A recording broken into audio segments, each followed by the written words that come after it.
ಮಾಡಿಕೊಂಡು ಶುರು ಮಾಡೋದು. ಈಗ 10 ವರ್ಷ ಪೂರೈಸಿದೆ.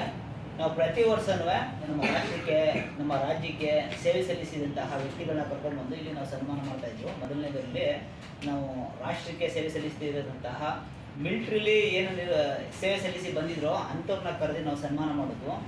ಅನಂತರ ಅಂತಾರಾಷ್ಟ್ರೀಯ ಮಟ್ಟದಲ್ಲಿ ಹಾಕಿ ಇರ್ಬೋದು, ಯೋಗದಲ್ಲಿರ್ಬೋದು, ಏನು ಸಾಧನೆ ಮಾಡಿದ್ರು ಅಂಥವ್ರನ್ನ ಕರ್ಕೊಂಡ್ಬಂದು ಸನ್ಮಾನ ಮಾಡೋದು.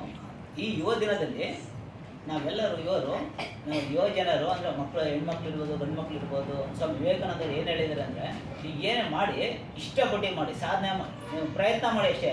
ಅದರಲ್ಲಿ ಸಕ್ಸಸ್ ಆದರೆ ಸಂತೋಷ, ಫೇಲ್ಯೂರ್ ಆದರೆ ಅನುಭವ.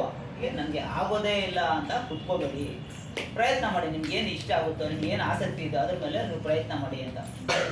ವಿವೇಕಾನಂದರ ದಿನಾಚರಣೆ ಆಗಿದ್ದರಿಂದ ಸ್ವಾಮಿ ವಿವೇಕಾನಂದರದ್ದು ಬರ್ತಡೇ ಇರೋದ್ರಿಂದ ಸ್ವಲ್ಪ ಬ್ರೈನ್ ಗೇಮ್ನ ಆಡಿಸೋಣ ಮಕ್ಕಳಿಗೆ ದೊಡ್ಡವರಿಗೆಲ್ಲರೂ ಅಷ್ಟೇ. ನಾವೆಲ್ಲ ಇಲ್ಲಿ ಮಕ್ಕಳಾಗೆ ಆಡಬೇಕಂತ ಆಡಿಸೋಣ ಅಂದ್ಬಿಟ್ಟು ಮಾಡಿಸ್ತಾ ಇದ್ವಿ. ಈಗ ನೆಕ್ಸ್ಟ್ ಇದನ್ನೇ ಗೇಮ್ ಮಾಡೋಣ.